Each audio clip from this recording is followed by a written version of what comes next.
ಆತ್ಮೀಯ ಸರ್ಕಾರಿ ನೌಕರರೇ, ನಿವೃತ್ತ ಸರ್ಕಾರಿ ನೌಕರರೇ, ನೀವು ಫೇಸ್ ಮಾಡ್ತಾರಂಥ ಎಲ್ಲ ಪ್ರಾಬ್ಲಮ್ಗಳನ್ನು ಲೀಗಲ್ ಆಗಿ ಸಾಲ್ವ್ ಮಾಡ್ಕೊಳ್ಳೋಕ್ಕಿರೋಂಥ ಸರ್ಕಾರಿ ನೌಕರ ಮಿತ್ರ ಯೂಟ್ಯೂಬ್ ಚಾನಲ್ಗೆ ತಮಗೆಲ್ಲರಿಗೂ ಆತ್ಮೀಯವಾದ ಸ್ವಾಗತ. ಸ್ನೇಹಿತರೆ, ಸರ್ಕಾರಿ ನೌಕರರು, ನಿವೃತ್ತ ಸರ್ಕಾರಿ ನೌಕರರು, ಎನಿವನ್ ಯಾವುದೇ ನೌಕರರಿರ್ಬೋದು, ತಮ್ಮನ್ನು ತಾವು ರಕ್ಷಣೆ ಮಾಡ್ಕೊಳ್ಳೋಕ್ಕೆ ಸಂವಿಧಾನದತ್ತವಾಗಿ ಇರುವಂಥ ನೈಸರ್ಗಿಕ ನ್ಯಾಯ ತತ್ವ, ಅಂದರೆ ಕಾನ್ಸ್ಟಿಟ್ಯೂಷನಲ್ಲೇ ಕೊಟ್ಟಿರುವಂಥ ನೈಸರ್ಗಿಕ ನ್ಯಾಯ ತತ್ವನ ಉಪಯೋಗಿಸ್ಕೊಬೋದು. ಆದರೆ ಈ ನೈಸರ್ಗಿಕ ನ್ಯಾಯ ತತ್ವ ಅಂದರೆ ಏನು, ಇದರಿಂದ ಸರ್ಕಾರಿ ನೌಕರರಿಗೆ ಏನು ಉಪಯೋಗ ಆಗುತ್ತೆ, ಸರ್ಕಾರಿ ನೌಕರರಿಗೆ ಇರುವಂಥ ರಕ್ಷಣೆಯ ಅಂಶಗಳು, ಈ ಬಗ್ಗೆ ವಿವರವಾದ ಮಾಹಿತಿನ ಈ ದಿನ ತಿಳ್ಕೊಳ್ಳೋಣ. ಈ ಮಾಹಿತಿನ ಶೇರ್ ಮಾಡೋದಕ್ಕಿಂತ ಮುಂಚಿತವಾಗಿ ಎಲ್ಲ ನೌಕರರು ಹಾಗೂ ನೋಡ್ತಾ ಇರೋರೆಲ್ಲರೂ ಈ ಚಾನಲ್ಗೆ ಸಬ್ಸ್ಕ್ರೈಬ್ ಮಾಡ್ಕೊಳ್ಳಿ, ನಿಮ್ಮ ಸ್ನೇಹಿತರಿಗೂ ಶೇರ್ ಮಾಡ್ಕೊಳ್ಳಿ. ಸ್ನೇಹಿತರೆ, ಯಾವುದೇ ಸರ್ಕಾರಿ ನೌಕರರನ್ನ ಡಿಸ್ಮಿಸ್ಸು, ಡಿಸ್ಚಾರ್ಜು ಅಥವಾ ಕಠಿಣ ಶಿಕ್ಷೆಗಳನ್ನು ವಿಧಿಸುವಂಥ ಸಂದರ್ಭದಲ್ಲಿ ಯಾವುದೇ ಒಬ್ಬ ಶಿಸ್ತು ಪ್ರಾಧಿಕಾರಿಗಳು ಏಕಪಕ್ಷೀಯವಾಗಿ ಕ್ರಮ ಕೈಗೊಳ್ಳೋ ಹಾಗಿಲ್ಲ, ದುರುದ್ದೇಶದಿಂದ ಕ್ರಮ ಕೈಗೊಳ್ಳೋ ಹಾಗಿಲ್ಲ. ಸರ್ಕಾರಿ ನೌಕರರ ರಕ್ಷಣೆಗೆ ಕಾನ್ಸ್ಟಿಟ್ಯೂಷನಲ್ಲಿ ನೈಸರ್ಗಿಕ ನ್ಯಾಯತತ್ವ ಇದೆ. ಆ ನೈಸರ್ಗಿಕ ನ್ಯಾಯತತ್ವದ ಆಧಾರದಲ್ಲಿಯೇ ಸರ್ಕಾರಿ ನೌಕರರ ಮೇಲೆ ಶಿಕ್ಷೆಯನ್ನು ವಿಧಿಸಬೇಕು ಮತ್ತು ಶಿಸ್ತು ಕ್ರಮಗಳನ್ನು ಜರುಗಿಸಬೇಕು ಅಂತ ಹೇಳಿ ಕಾನ್ಸ್ಟಿಟ್ಯೂಷನ್ನು ಸರ್ಕಾರಿ ನೌಕರರಿಗೆ ಈ ನೈಸರ್ಗಿಕ ನ್ಯಾಯತತ್ವ ಅಂತ ಶೀಲ್ಡನ್ನು ಕೊಟ್ಟಿದೆ. ಈ ಶೀಲ್ಡನ್ನು ಆಧಾರದಲ್ಲೇ ಸರ್ಕಾರಿ ನೌಕರರ ಮೇಲೆ ಶಿಸ್ತು ಕ್ರಮಗಳನ್ನು ಕೈಗೊಳ್ಳಬೇಕು. ಈ ನೈಸರ್ಗಿಕ ನ್ಯಾಯತತ್ವ ಸರ್ಕಾರಿ ನೌಕರರ ಪಾಲಿಗೆ ಒಂದು ವರದಾನವಾಗುವಂತಹ ಯೋಜನೆ. ಸ್ನೇಹಿತರೆ, ಭಾರತ ಸಂವಿಧಾನದ 311ನೇ ಅನುಚ್ಛೇದದ ಪ್ರಕಾರ ಯಾವುದೇ ಒಬ್ಬ ಸರ್ಕಾರಿ ನೌಕರರನ್ನ ಡಿಸ್ಮಿಸ್ ಮಾಡೋದು ಇರ್ಬೋದು, ಡಿಸ್ಚಾರ್ಜ್ ಮಾಡೋದು ಇರ್ಬೋದು, ಅಥವಾ ವಾಲಂಟ್ರಿ ರಿಟೈರ್ಮೆಂಟ್ ಕೊಡೋವಂಥದ್ದು ಶಿಸ್ತು ಪ್ರಾಧಿಕಾರಕ್ಕಿಂತ ಕಡಿಮೆ ದರ್ಜೆಯ ಅಧಿಕಾರಿ ಕೊಡೋ ಹಾಗಿಲ್ಲ ಅಂತೇಳ್ಬಿಟ್ಟು ಈ ನೈಸರ್ಗಿಕ ನ್ಯಾಯತತ್ವದಲ್ಲಿ ಇದೆ. ಕಠಿಣ ದಂಡನೆಯನ್ನು ವಿಧಿಸುವಂಥ ಸಂದರ್ಭದಲ್ಲಿ ಪ್ರಾಪರ್ ಆಗಿ ಇಲಾಖಾ ವಿಚಾರಣೆಯನ್ನು ಮಾಡಬೇಕು. ಇಲಾಖಾ ವಿಚಾರಣೆಯಲ್ಲಿ ಅವನ ಮೇಲಿರೋಂಥ ಆರೋಪಗಳ ಬಗ್ಗೆ ತಿಳಿಸ್ಬೇಕು. ಆರೋಪಗಳಿಗೆ ಎಕ್ಸ್ಪ್ಲನೇಷನ್ಗಳನ್ನು ಪಡ್ಕೊಳ್ಳೋಕ್ಕೆ ಸಾಕಷ್ಟು ಅವಕಾಶಗಳನ್ನು ಕೊಡಬೇಕು.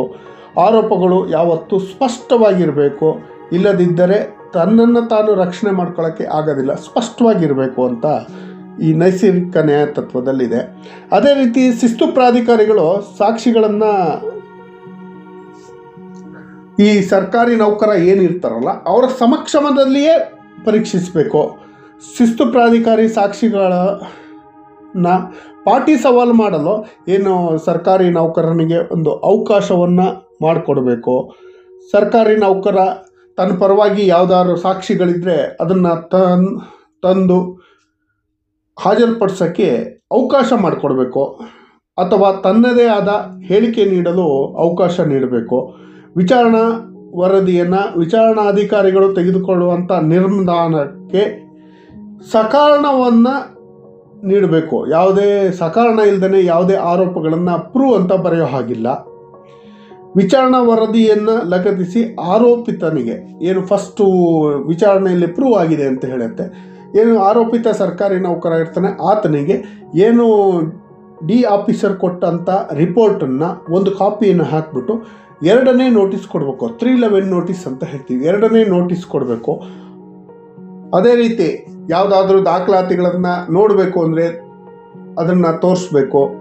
ಯಾವುದಾದ್ರೂ ದಾಖಲಾತಿ ಬೇಕು ಅಂತ ಹೇಳಿದ್ರೆ ಆ ದಾಖಲಾತಿಗಳನ್ನು ನೋಡಲು ಅವಕಾಶ ಕಲ್ಪಿಸಬೇಕು ಮತ್ತು ಲಿಖಿತವಾಗಿ ತಿಳಿಸ್ಬೇಕು, ಮತ್ತು ಅವರು ಕೋರಿರುವಂಥ ದಾಖಲಾತಿಗಳನ್ನು ಕೊಡಬೇಕು. ಇಷ್ಟೆಲ್ಲ ನೈಸರ್ಗಿಕ ನ್ಯಾಯತತ್ವದಲ್ಲಿದೆ. ಬೇಕಾಬಿಟ್ಟಿಯಾಗಿ ಒಬ್ಬ ಸರ್ಕಾರಿ ನೌಕರನ ವಿರುದ್ಧ ಯಾವುದೇ ಶಿಸ್ತು ಕ್ರಮಗಳನ್ನು ಕೈಗೊಳ್ಳೋದಾಗಲಿ, ಅವನ ಮೇಲೆ ಕಠಿಣ ಶಿಕ್ಷೆಗಳನ್ನು ವಿಧಿಸುವಂಥ ಅವಕಾಶ ಇರೋದಿಲ್ಲ. ಈ ನೈಸರ್ಗಿಕ ನ್ಯಾಯತತ್ವದ ಆಧಾರದಲ್ಲಿ ಹಲವಾರು ಜನ ಸರ್ಕಾರಿ ನೌಕರರಿಗೆ ನ್ಯಾಯ ಸಿಕ್ಕಿದೆ, ಇನ್ನೂ ಕರ್ತವ್ಯದಲ್ಲೇ ಇದ್ದಾರೆ. ಇದು ಎಲ್ಲ ಸರ್ಕಾರಿ ನೌಕರರ ಪಾಲಿಗೆ ಒಂದು ವರದಾನವಾಗುವಂತಹ ಸಂವಿಧಾನ ಕೊಟ್ಟಿರುವಂಥ ಒಂದು ಶೀಲ್ಡ್ ಅಂತ ಹೇಳ್ಬೋದು. ಯಾವುದಾದ್ರೂ ಸಂದರ್ಭದಲ್ಲಿ ನಿಮಗೆ ಅನವಶ್ಯಕವಾಗಿ ನಿಮಗೆ ಶಿಕ್ಷೆಗಳನ್ನು ವಿಧಿಸುವಂಥ ಸಂದರ್ಭದಲ್ಲಿ, ಯಾವುದೇ ವಿಚಾರಣೆ ಇಲ್ಲದೆ ಶಿಕ್ಷೆಗಳನ್ನು ವಿಧಿಸುವಂಥ ಸಂದರ್ಭದಲ್ಲಿ ನೀವು ಖಂಡಿತವಾಗಿ ಈ ಸಂವಿಧಾನದತ್ತವಾಗಿರುವಂಥ ನೈಸರ್ಗಿಕ ನ್ಯಾಯ ತತ್ವವನ್ನು ಉಪಯೋಗಿಸ್ಕೊಳ್ಬೋದು. ಇದರಿಂದ ಯಾರು ಸಮಸ್ಯೆಯನ್ನು ಅನುಭವಿಸಿರ್ತಾರೋ ಈ ನೈಸರ್ಗಿಕ ನ್ಯಾಯ ತತ್ವನ ಉಪಯೋಗಿಸ್ಕೊಳ್ಳಿ. ಇದರಿಂದ ಸಮಸ್ಯೆಯಿಂದ ಹೊರಗೆ ಬನ್ನಿ. ಯಾವುದೇ ಸಮಸ್ಯೆಗಳಿದ್ದರೆ ನಮಗೆ ಕರೆ ಮಾಡಿ. ಧನ್ಯವಾದಗಳು. ಜೈ ಹಿಂದ್.